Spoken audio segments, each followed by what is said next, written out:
So, today's February the 26th, and on this day in 1932, a Betty Boop cartoon was released entitled Minnie the Moocher. The title of that short film is about 8 minutes long. You can see it on YouTube if you want, and I heartily recommend it. It's crazy. It drew its inspiration from a song also named Minnie the Moocher by Cab Calloway, who played at the Cotton Club in Chicago. And it's a drink from that era. It appears in a book by Charlie Connolly, published in 1939, called The World Famous Cotton Club, 1939 book of mixed drinks.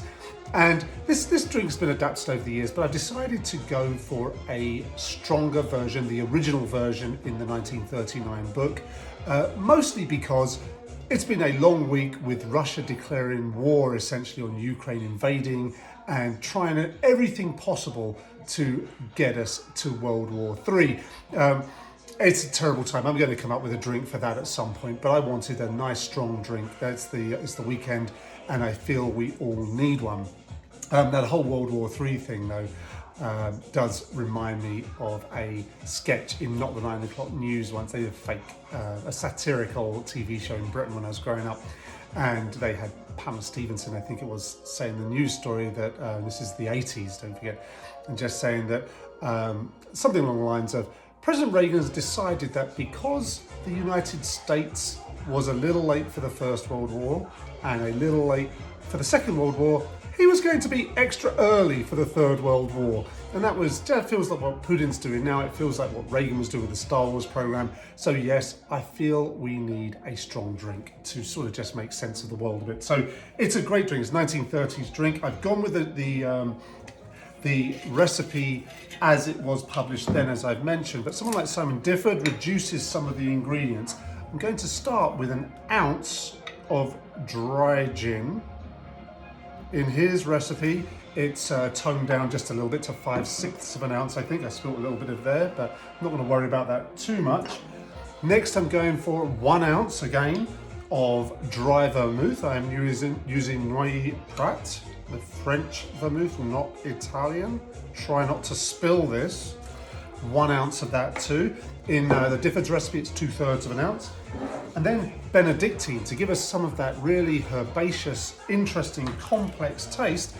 I'm putting another ounce of that. In the Difford's recipe, it is a 1/2 ounce. So there we go, 1 ounce of that. And then the recipe, the last two ingredients are kind of similar in both recipes. The Connolly recipe calls for 2 to 3 drops of absinthe. I should put some sort of dropper on this, but I think, there we go. Maybe that was 4 or 5, but 2 or 3 drops is all you need.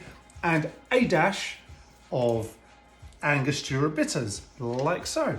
So really easy to put this all together. Now, interestingly, this doesn't have citrus or dairy or any of those usual things. Nonetheless, the instructions do say to shake. So shake we shall.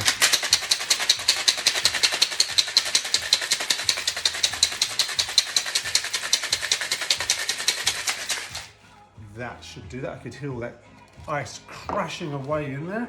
We are just going to strain this into a cocktail glass, a chilled cocktail glass. I'm using a Nicanora glass.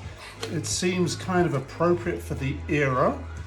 I'm listening to a little bit of Caravan Palace in the background. They sort of play an electronic version of that sort of swingy kind of music from that era.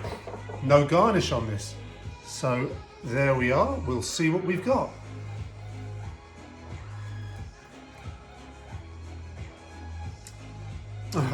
That is excellent. Cheers.